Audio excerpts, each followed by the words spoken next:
No, because Nixon was allying with China at that time. That was the whole point. Why did the elite sabotage Nixon? Because that's clear and admitted now that Haig and Kissinger and others did that. Why did the establishment turn on Nixon? I think there were two things. One is that they sincerely wanted at that point to liquidate the Vietnam War and focus on other things that were coming up. But there's also the question of weakening the presidency.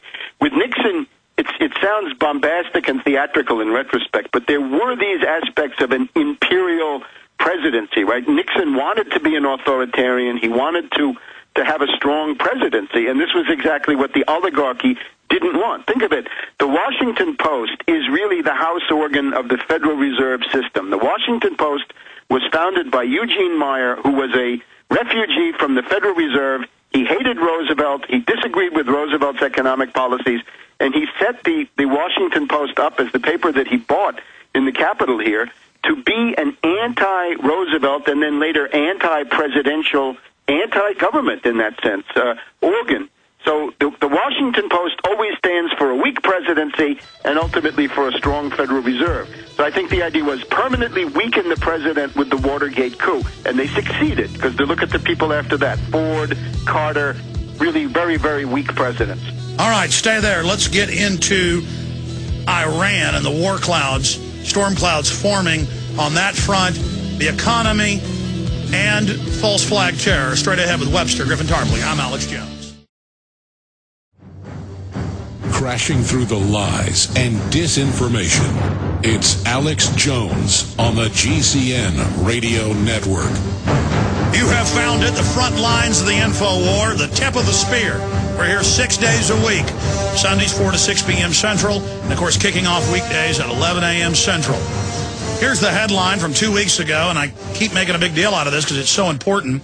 Top Clinton official, only a terror attack can save Obama. They told the Bilderberg Group House organ, the Financial Times of London, even more elitist than the Washington Post. He said the bottom line here is that Americans don't believe in President Obama's leadership, said Shapiro, adding, quote, he has to find some way between now and November of demonstrating that he is a leader who can command confidence, and short of a new 9/11 event or an Oklahoma City bombing, I can't think of how he can do that. Now, I want to get into Iran, but I want to put it in the context of where you see the Anglo-American establishment.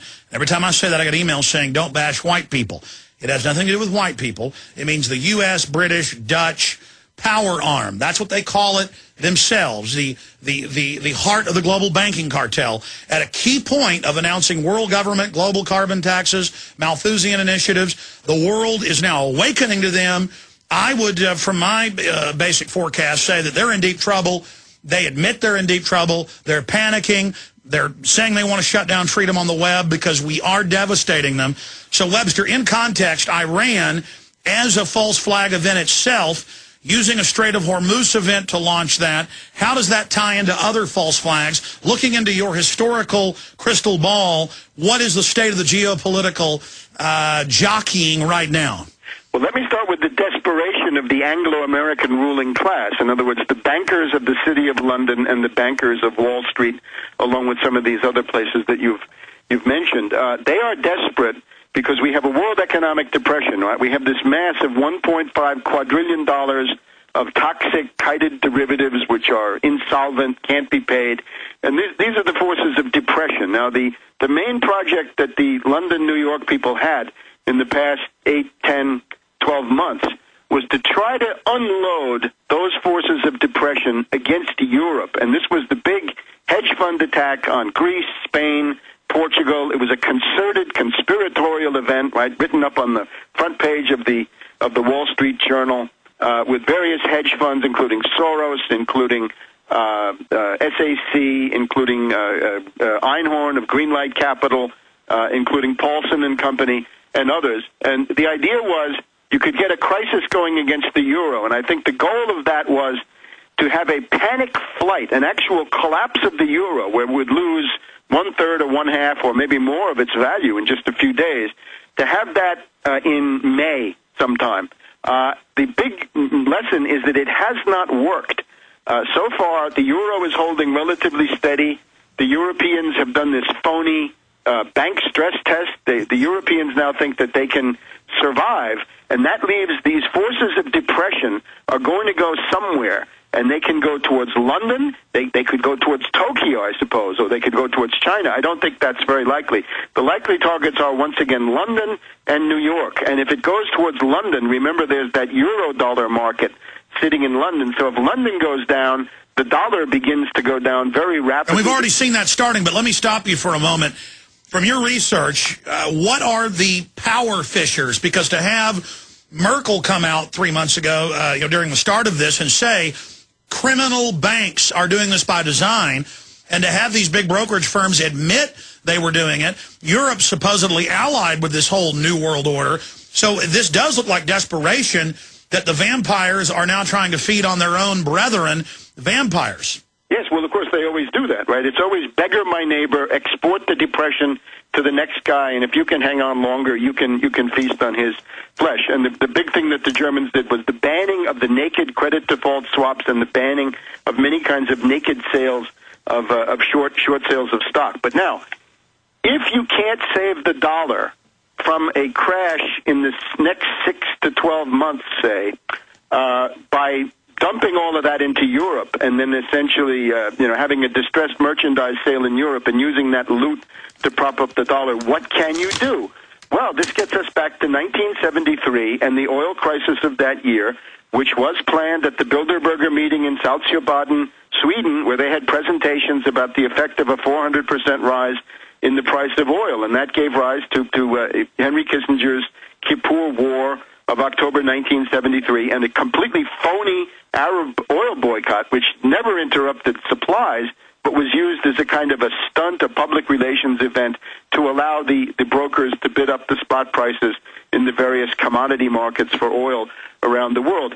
If you had an attack on Iran today, the response of the Iranians would be some kind of attempted interdiction of the Gulf, the Straits of Hormuz, and things like this. And ironically, this would be exactly what the doctor ordered for the dollar, because if you raise the price of oil from the current 75 or 80 or whatever it is, if you can get that up to 500 or 1,000, you create a tremendous demand for dollars. There would be no dollar crisis for some time to come if you could get the price of oil up at that level. And you can also see all of these wonderful Malthusian green jobs programs, right? All the wind energy, the windmills and the solar cells and the electric cars, things that are not economical today, that require government subsidies, would become economical. They would become economically feasible, of course, in a general context of complete immiseration. So that would force the acceptance of the carbon tax.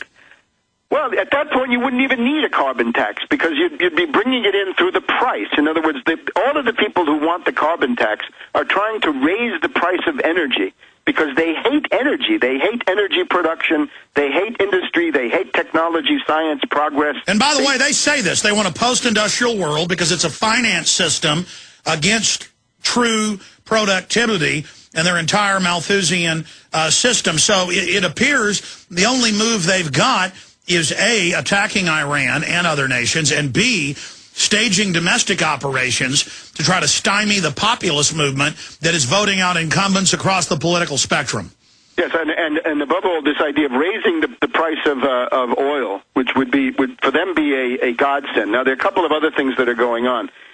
The neocons were kicked out, by and large, from the Bush-Cheney regime during 2007. And the landmark on that was that National Intelligence estimate of December 2007, which said Iran has no nuclear weapons program. They said that with high confidence.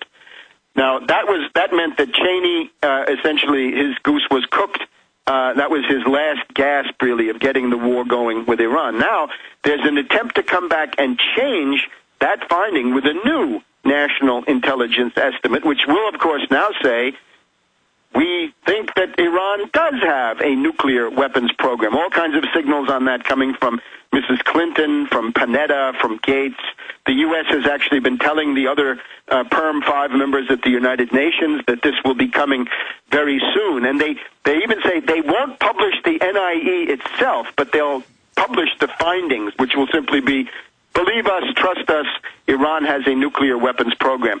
Behind this, in turn, the Brzezinski Zelensky group, in kicking out the neocons, had promised that they could take over Iran with the color revolution, but the they green failed. revolution of Mousavi. And it's failed now. This has not gone anywhere. So that doesn't work. You've also got the idea that Russian policy has become less stern, less formidable, let's say. We now have this sort of dual power situation of Putin and Medvedev. Now, Putin was, of course, a very tough customer, and even though it was very unlikely that Russia would risk war for the sake of Iran,